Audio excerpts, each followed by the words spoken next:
caught in a radioactive laboratory explosion, and I have never been exposed to an alien life form. The only thing I can point to is my birthday, February 22nd at 2:22 a.m. In case you were wondering, that's 2:22 at 2:22 a.m. I'm not positive, but I'd be willing to bet it was also on the 22-second mark. Anyway, no matter how it happens or why it happens, just trust me, it happens. I'm Danny Day, and I live every day twice. Chapter 1. First Impressions. Discard Monday, September 6th. Snake River Middle School. I read the brown and white marquee as we drove up to my new school. Home of the Spuds? This is going to be great, my dad said, grabbing me by the shoulders to give me a little fatherly shake of encouragement. He had a habit of hamming it up like this whenever things got difficult. Your first day as a Spud.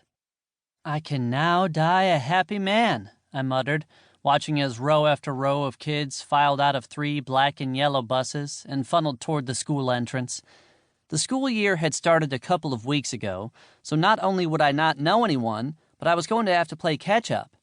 Not that I couldn't do that superhumanly fast, it just meant I was probably going to have to spend more discard days at school for the next little while instead of staying home and playing video games. Never a good prospect. My dad scrunched his face. That's not like you, son. This is 6th grade. You're in middle school now. Finally moving up to the big leagues, am I right?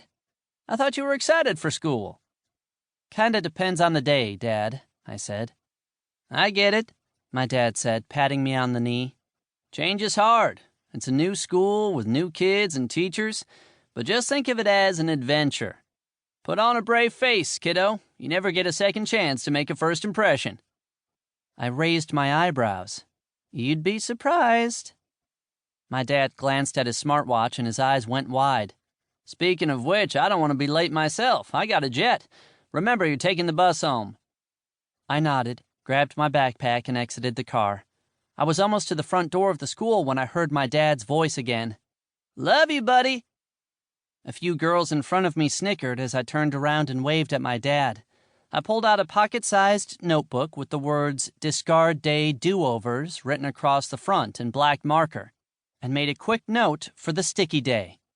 Embarrassment. Prevent Dad from shouting, "Love you, buddy," in front of the whole school. If I had $1 for every time I had to undo an embarrassing comment from my dad, I could buy my own private island and a helicopter to take me there.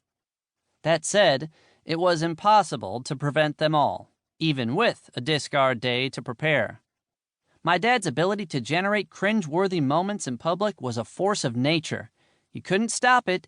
You just prepped all you could, laid low, and hoped for the best. I pinballed my way through the press of students, running into no fewer than 5 bulging backpacks on my way to the front desk. I wasn't sure what these kids were toting around, but half of them looked about ready to climb Mount Everest. The admin looked my name up on the computer and gave me a map of the school, circling my locker and classroom locations with a yellow highlighter. I studied the map before rejoining the crowd, eventually catching the right stream of students to whisk me away in the direction of my first period class. Breaking free of the swift current of kids to visit my locker was a lost cause and would probably have to wait until lunch. Classroom 013 came into view, and I made my exit, slipping between 2 towering boys, one with dark whiskers speckling his jawline. I definitely wasn't in elementary school anymore.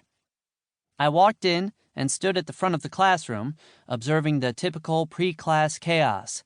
Kids talked, laughed, showed each other their phones, and imitated dance emotes I recognized from the video game Warcraft of Empires. To be honest, it wasn't really all that different from my Texas school. Columns of desks in the middle of the room, floor-to-ceiling wooden cabinets at the back, a bank of windows to the right looking out over nearby farmland, and pictures of world-famous landmarks and historical events covering any remaining wall space. I turned to see a poster on the door of a cartoon horse holding hands with a smiling potato above the words, "Be a stud, befriend a spud." So I guess that was different. I pulled out my notebook and surveyed the class.